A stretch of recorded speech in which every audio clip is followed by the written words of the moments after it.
Assalamualaikum warahmatullahi wabarakatuh. Perkenalkan, nama saya Razeginda Paruman, NIM 2207 126079. Saya dari Teknik Lingkungan kelas B. Ingin menjawab pertanyaan UTS Pendidikan Kewarganegaraan. Pertanyaan pertama, jelaskan mengapa negara perlu menyelenggarakan pendidikan kewarganegaraan secara terus-menerus bagi warga negara, khususnya para generasi muda. Jawabannya adalah sesuai dengan pembukaan UUD 1945, yaitu tujuan bangsa Indonesia adalah mencerdaskan kehidupan bangsa, maka sejatinya pendidikan kewarganegaraan adalah studi tentang kehidupan kita sehari-hari.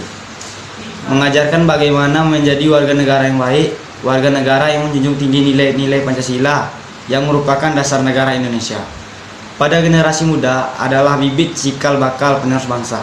Maka pendidikan kewarganegaraan wajib ada untuk para generasi muda agar menjadi manusia yang memiliki rasa kebangsaan dan cinta tanah air sesuai dengan Pancasila dan UUD 1945. Khususnya mahasiswa, tentang pengetahuan dan kemampuan dasar berkenaan dengan hubungan antar warga negara serta pendidikan pendahuluan bela negara sebagai bekal agar menjadi warga negara yang dapat diandalkan oleh bangsa dan negara.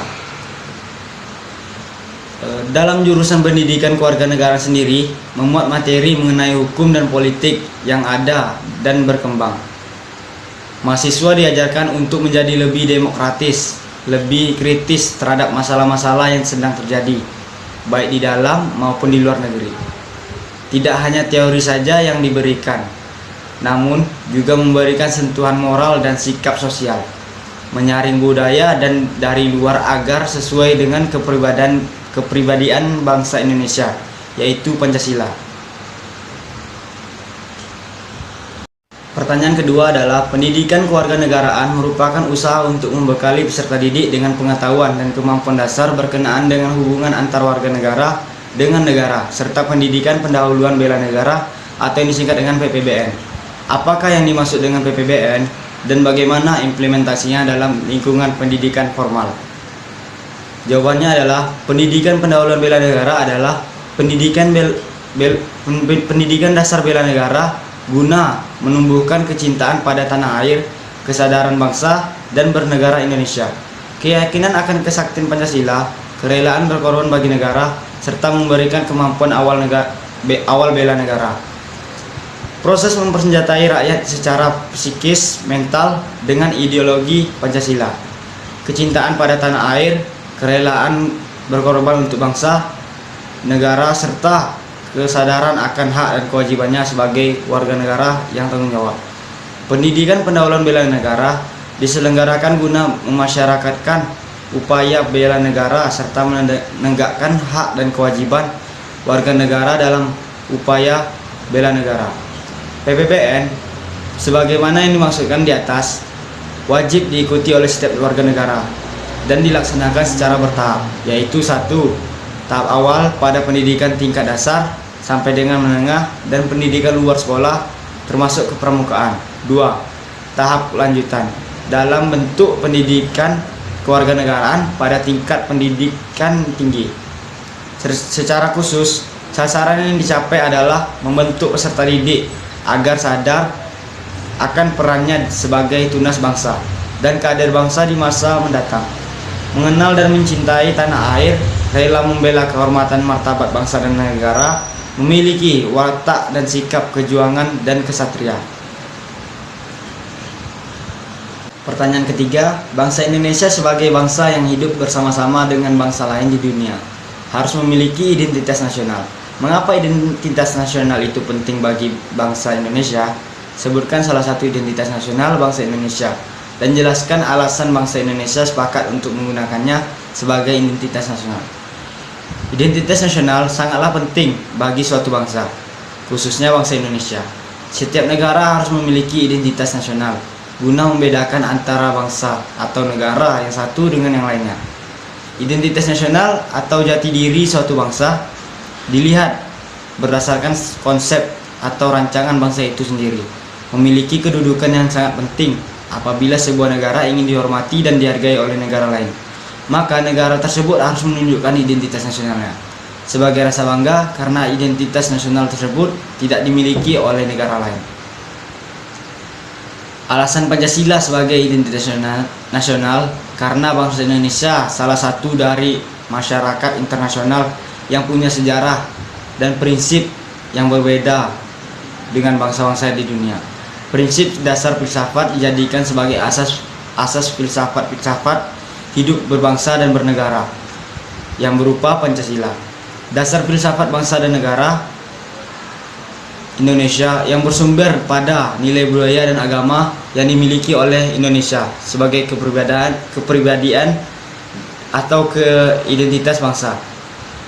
Selain itu, Pancasila sebagai dasar hukum dan juga pandangan hidup bangsa. Pertanyaan keempat, carilah satu kasus berkaitan dengan masalah demokrasi yang terjadi di Indonesia menurut Anda. Uraikan kasus tersebut dan berikan pandanganmu tentang perkembangan demokrasi di Indonesia saat ini dengan persoalan keberagaman. Demokrasi energi untuk transisi energi berkeadilan. Demi mitigasi perubahan iklim, transisi energi menjadi salah satu kasus yang dibahas pada presidensi G20 Indonesia 2022. Indonesia harus dapat menggunakan momentum presidensi G20 Indonesia 2022 untuk mempercepat transisi energi ke energi hijau. Hal ini penting karena Indonesia memiliki komitmen untuk mencapai target penurunan emisi pada 2030, yaitu penurunan emisi sebesar 29% usaha nasional dan 41% bantuan internasional. Namun transisi energi G20 berpotensi gagal membawa perubahan. Pada 2 September 2022 lalu, pertemuan tingkat menteri negara-negara G20 untuk transisi energi atau Energy Transition Ministerial Meeting atau yang bisa disingkat ETMM hanya menghasilkan CHARS, Summary dan Bali Compact yang pelaksanaannya bersifat sukarela.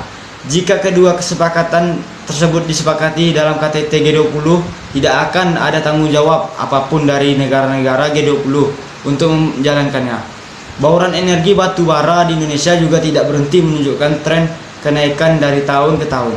Pada 2022, jumlah bauran energi batu bara di Indonesia adalah 68,7%, naik dari 54,7% pada 2015. Sementara itu, jumlah bauran energi terbarukan masih berjumlah 12,8%. Pada 2022 turun dari 13% pada 2015. Selain itu, kebijakan pengelolaan energi Indonesia yang sekarang masih tersentralisasi dengan top down sehingga syarat melibatkan partisipasi masyarakat sipil. Karenanya praktik pengelolaan energi di Indonesia masih tidak demokratis, seperti energi yang tidak terdistribusi secara merata dan pengelolaan energi yang justru merugikan masyarakat lokal secara sepihak. Pandangan perkembangan demokrasi di Indonesia saat ini sangat pesat akan permasalahan-permasalahan baik itu di dalam negeri maupun di luar negeri. Salah satunya demokrasi krisis energi di Indonesia, yang mana Indonesia sudah kekurangan sumber energi, yaitu minyak bumi. Pertanyaan kelima, coba Anda sebutkan jenis-jenis korupsi menurut Undang-Undang Nomor 20 Tahun 2001 dan bagaimana upaya-upaya yang harus dilakukan dalam pemberantasan korupsi di Indonesia. Yang pertama itu kerugian keuangan negara, yang kedua suap menyuap, yang ketiga penggelapan dalam jabatan, yang keempat pemerasan, yang kelima perbuatan curang, yang keenam benturan kepentingan dalam pengadaan, yang ketujuh gratifikasi. Upaya-upaya yang harus dilakukan dalam pemberantasan korupsi di Indonesia yaitu: 1.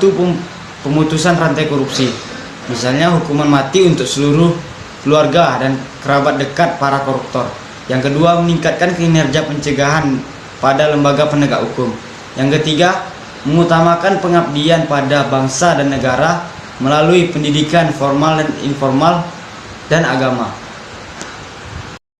Oke, baiklah, itu sekian dari saya. Assalamualaikum warahmatullahi wabarakatuh.